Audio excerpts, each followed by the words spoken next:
Apa jadinya kalau dunia tinju yang seharusnya diisi oleh duel berkelas antar juara dunia malah disulap jadi tontonan ala hiburan sirkus? Ya, hasilnya adalah sebuah pertarungan yang bagi sebagian orang disebut mega fight, tapi bagi banyak penggemar sejati tinju dianggap sebagai lelucon terbesar di era modern. Dan itulah yang sedang kita hadapi. Duel absurd antara Jake Paul, si mantan YouTuber yang jadi petinju selebritis, melawan Gervonta Tank Davis, juara dunia sejati di kelas ringan yang dikenal punya pukulan mematikan. Sekilas, kedengarannya menarik. Nama besar Gervonta Davis, juara tak terkalahkan, menghadapi Jake Paul yang selalu jadi magnet kontroversi.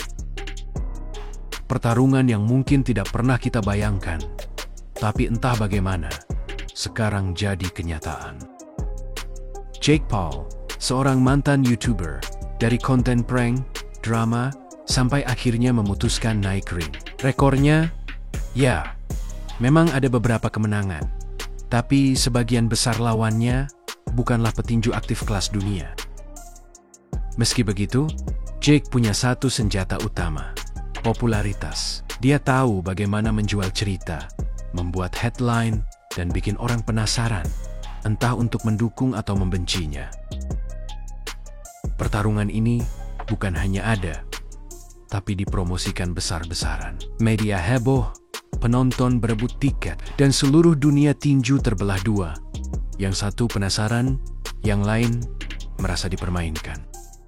Lucunya, meski banyak yang menganggap duel ini lelucon, faktanya orang-orang tetap membicarakannya. Kenapa? Karena ini bukan sekadar soal siapa yang akan menang. Ini tentang drama, uang, dan ego. Jake Paul datang dengan status bad boy dunia hiburan, sementara Davis membawa nama besar dunia profesional. Dua dunia berbeda, bertabrakan dalam satu ring. Dan justru karena ketidakmasukakalan itulah, duel ini jadi magnet. Setiap detailnya terasa janggal. Tapi anehnya, itulah yang bikin penonton tidak bisa berhenti menatap. Semua orang bertanya-tanya, apakah ini hanya sekedar tontonan yang sudah diatur, ataukah Davis benar-benar akan memberi pelajaran keras dan menampar pantat Jake Paul? Jadi, mari kita bongkar kekonyolan pertarungan ini. Dari awal sudah jelas bahwa ini bukan duel profesional, melainkan exhibition match. Artinya adalah, hasil pertarungan tidak akan memengaruhi rekor resmi keduanya. Menang atau kalah, Davis tetap juara dunia tak terkalahkan. Dan Jake Paul tetap seorang YouTuber yang jadi petinju selebritas. Jadi, buat apa semua hype ini? Jawabannya, uang, promosi, dan drama. Lalu, aturan teknisnya. Pertarungan digelar dalam 10 ronde, masing-masing 3 menit. Dalam konferensi pers, Jake Paul pun mengkonfirmasi ukuran gloves yang dipakai nanti. You guys were the ones that wanted 12-ounce gloves, not me. I'll do 8. Fuck, I'll do 4. I'll do 2 ounces. I'll do bare knuckle. Like, I wasn't aware of that. To me, perfect. It doesn't matter to him. So back to what I always wanted, which was 10 ounces. Great. Well, you just Thank you for the Let's do it. 10 ounces. 8. Let's do it. That's great. That's going to make it more exciting for the fans. Thank God. I wanted 10s really badly. Let's do it. Pertarungan ini menggunakan catchweight khusus. Artinya, keduanya bertarung dengan bobot yang dinegosiasikan di tengah-tengah. Ini jelas dibuat untuk menguntungkan Jake Paul. Bagaimana mungkin sebuah pertarungan tinju digelar dengan selisih berat hampir 30 kilo. Pertarungan ini lebih tentang kompromi bisnis daripada adu sportivitas. Kekonyolan tidak berhenti di aturan. Mari kita bahas lokasi pertarungan. Awalnya, event ini direncanakan digelar di Atlanta. Namun, Komisi Atletik Georgia menolak memberi izin. Alhasil, duel ini harus dipindahkan ke Kaseya Center, Miami.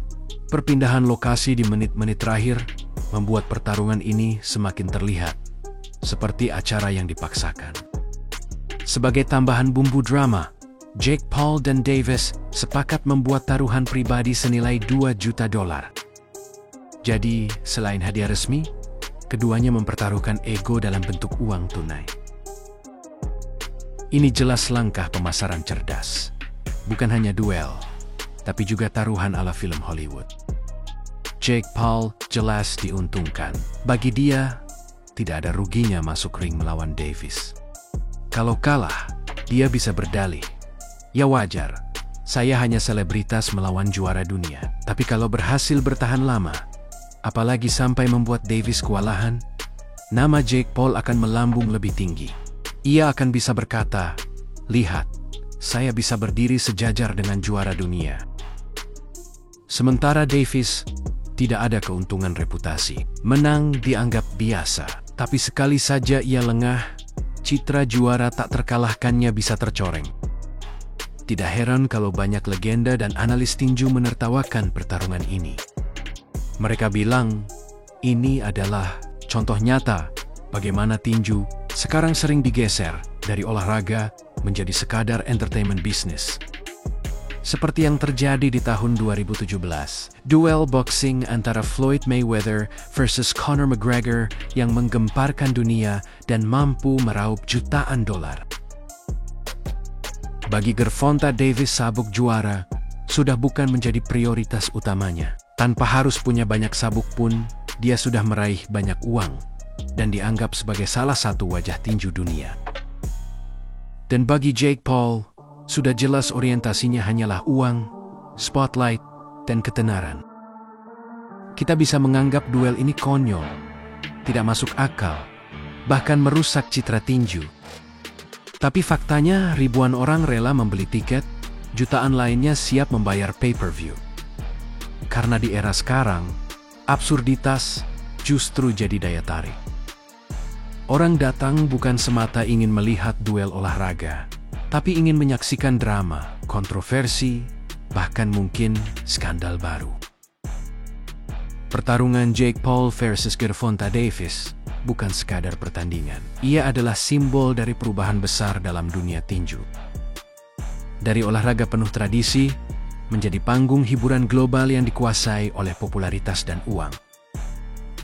Dan entah kita suka atau tidak, kita semua ikut terjebak di dalamnya.